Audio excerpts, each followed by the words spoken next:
God is looking back on Texas and stretching forth his hand the second time. Wow.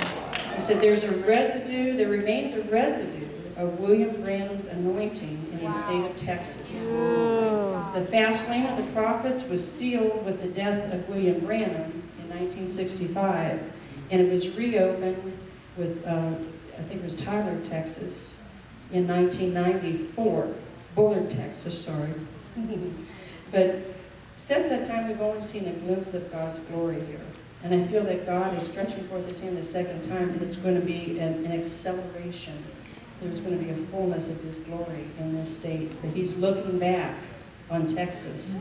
You know, it's a time of looking back, coming back to the basics of his love, his truth, and really pressing in to God, for God is love. A few months ago, I asked the Lord, I like to ask him in the morning, I like to get that fresh man and just ask him, you know, what's on your heart? And that's why I asked him, I said, well, what's on your heart today? What's the burden of your heart? And he said, love. He said, love, unconditional and sanctified love. He said, I am love, and I come to my body in this day to love and to be loved. Who can love without expectation but the believer washed in my blood?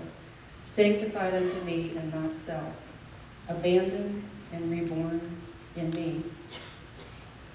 Now let's say you have a friend who is not a brother. Can you love him unconditionally, even when he wrongs you? Can you still love him when he viciously rebukes you and blasphemes your name and character? This is your greatest test of love, to love the unlovely, even in their sin, just as I loved you in yours. So I feel the Lord's really calling us back to a time of being in love with him, loving our brothers, loving ourselves. Some of us can't love others because we never really learned to love ourselves. I know there was, growing up, I grew up in a very, kind of an alcoholic family, and they were very abusive. How's that? So love to me was confusing because I was told the more you love somebody, the more nasty you treat them. And I thought, this can't be right. You know, I didn't believe that. And so I had a problem with that growing up. Like, how could you treat somebody that you love? How can you treat them nasty? You know?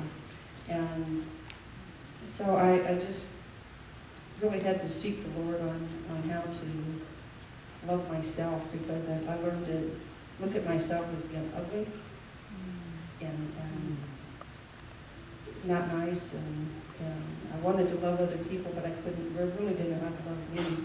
And I'd have to stand in front of a mirror and look at myself and say, I love me. And see, Bob does that, but he was really sincere. But I didn't have to do that. You know, I love me, I love me, I love me. But you know what? My name, my name doesn't mean love, but it means beautiful. Yes. Yeah. So I have to tell myself I'm beautiful. And then I found out a few years ago, my mother, she was going to name me Brenda Sue.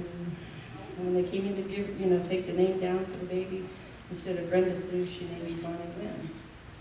And my name means beautiful, clear pool. Wow. So I was always beautiful. Now Miss Clara But no, I really had to struggle with that and tell myself that I loved me, and I really loved other people, but I didn't think I could love them out of the fullness of my heart because I didn't know how to love myself. So I learned how to love myself.